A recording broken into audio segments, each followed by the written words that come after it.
Bismillahirrahmanirrahim. Assalamualaikum warahmatullahi wabarakatuh. Waalaikumsalam Waalaikumsalam warahmatullahi warahmatullahi wabarakatuh. wabarakatuh. Semangat ya Bapak Ibu. Halo Sobat SN dan sahabat pelayan publik dimanapun kalian berada. Selamat datang kembali di podcast kesayangan kita, ASN Berakhlak. Dari gagasan jadi aksi.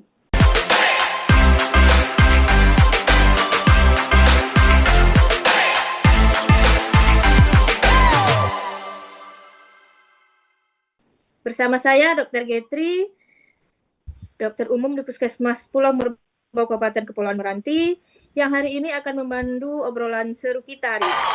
Nah, sebagai CPNS yang lagi menjalani latsar, kita sering banget nih dengar istilah berakhlak. Tapi pertanyaannya gimana sih wujud konkretnya di lapangan? Nah, hari ini kita kedatangan 3 narasumber hebat kita dari berbagai instansi yang punya gagasan kreatif yang pasti keren sekali. Yuk kita sapa dulu. Yang pertama ada Bapak Chandra Nugroho Febrianto dari BPBD Kabupaten Kepulauan Meranti. Selamat pagi Bapak. Pagi Bu Dokter. Selamat pagi Sobat ASN.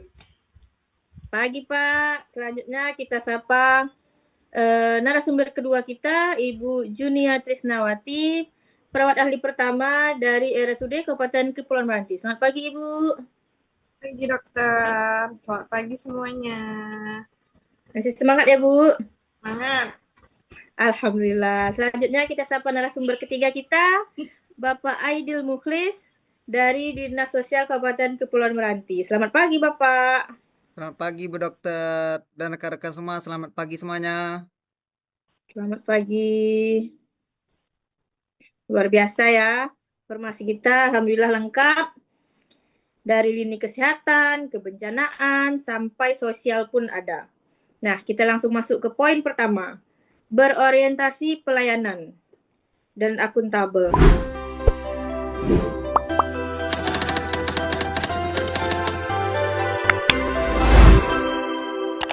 Kalau di puskesmas saya pribadi, gagasannya adalah menyederhanakan antrian pasien lansia lewat sistem jemput bola berkas. Nah, kalau di bidang kebencanaan yang penuh risiko, gimana nih Pak Chandra menerapkan gagasan kreatif ini? Wah, sangat menarik ya Bu Dokter tentang berorientasi pelayanan ini. Setiap instansi pasti ada permasalahannya ini tentang berorientasi pelayanan.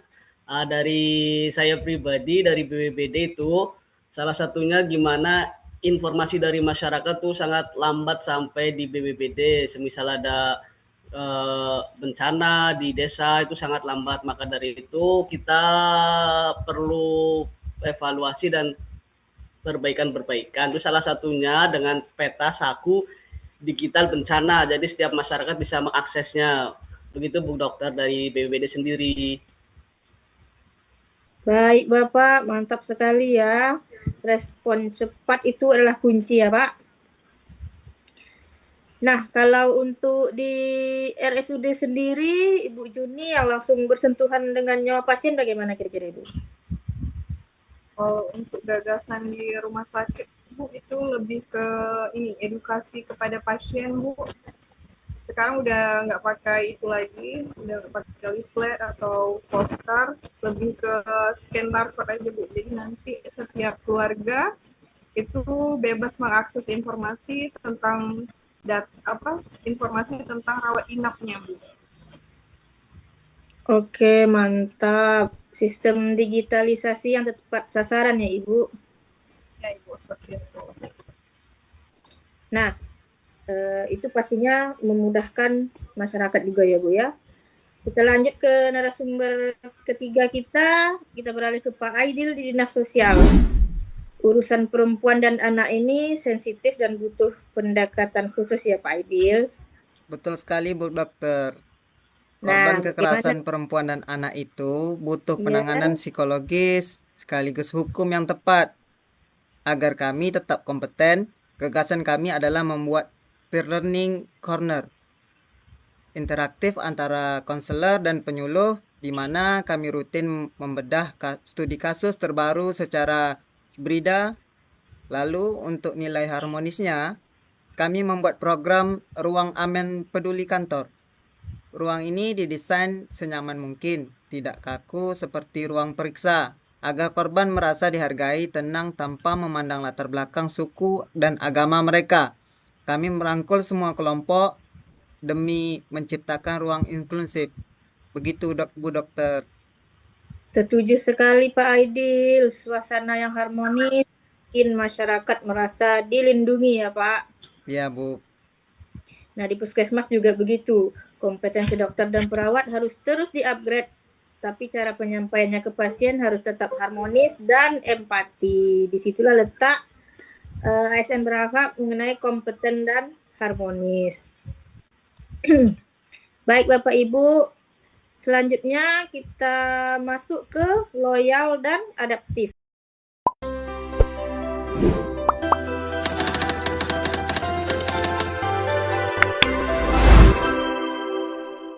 Di mana menjaga nama baik ASN, bangsa dan negara sekaligus harus pintar beradaptasi dengan perkembangan zaman.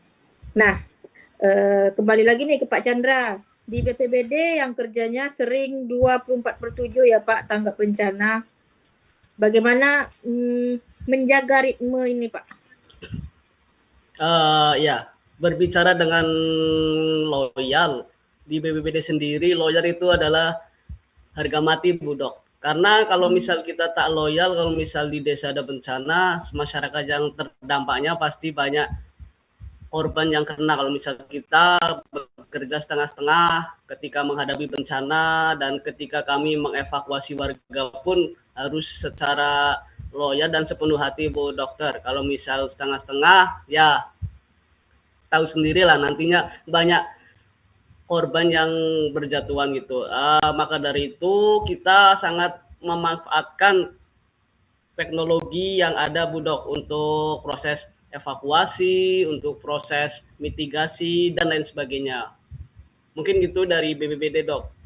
Masya Allah, inovasi dan sangat cerdas ya Bapak menggunakan teknologi untuk efisiensi kerja.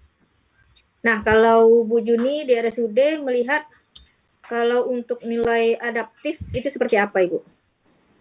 Adaptif Bu, untuk sekarang itu implementasinya kami sudah menggunakan SIM-RS Bu, itu sebagai medical record elektronik, sehingga walaupun nanti kita dokternya tidak di tempat, kita bisa via on call dan dokter bisa memasukkan resepnya dari via daring Bu, jadi pelayanan ke pasien tidak terhambat seperti itu. Luar biasa sekali ya Ibu kreativitasnya. Terakhir nih, nilai yang mengikat kita semua pada hari ini, yaitu nilai ASN berakhlak yang terakhir mengenai kolaboratif.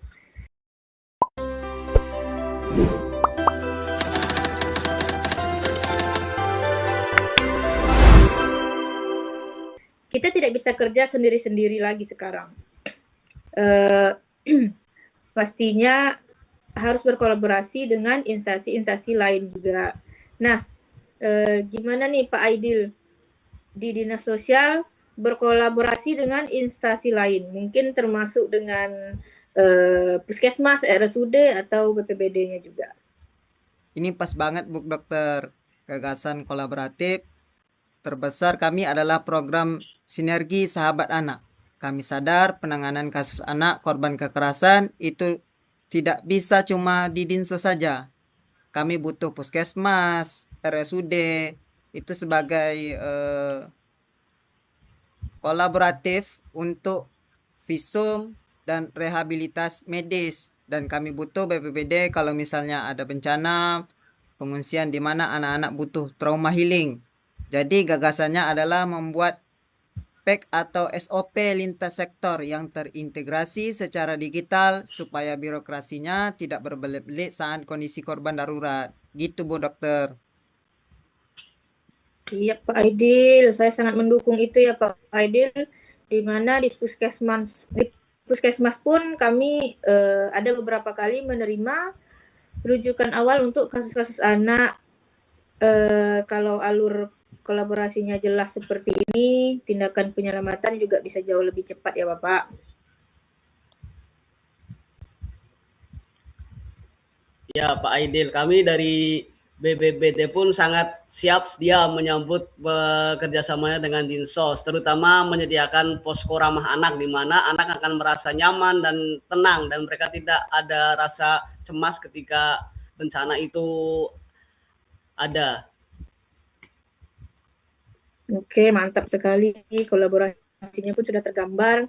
ASN berakhlak ini benar-benar menggambarkan aktivitas kita sehari-hari juga ya Bapak Ibu. Nah, nggak kerasa nih, sudah di penghujung diskusi. Kesimpulan dari obrolan kita hari ini yaitu nilai berakhlak itu bukan cuma hafalan untuk ujian latsar ya teman-teman semua. Tapi itu adalah jiwa dari setiap helaan nafas pelayanan kita. Mulai dari cepat tanggap dalam kebencanaan, mengenai digitalisasi dalam edukasi pasien, maupun kolaborasi dalam melindungi anak-anak maupun perempuan di luar sana ya Pak Aidil. Iya, Bu. Sebelumnya terima kasih banyak untuk para narasumber kita, Pak Chandra, Ibu Juni, dan Pak Aidil atas inspirasinya hari ini. Sukses untuk latsar kita semua. Amin. Amin. Baik Sobat ASN, sampai jumpa di episode berikutnya. Tetap kreatif, tetap mengabdi, dan mari jadi ASN yang berakhlak. Terima kasih. Assalamualaikum warahmatullahi wabarakatuh. Waalaikumsalam warahmatullahi wabarakatuh. Terima kasih, Bu Bangga Dokter. melayani bangsa. Bangga.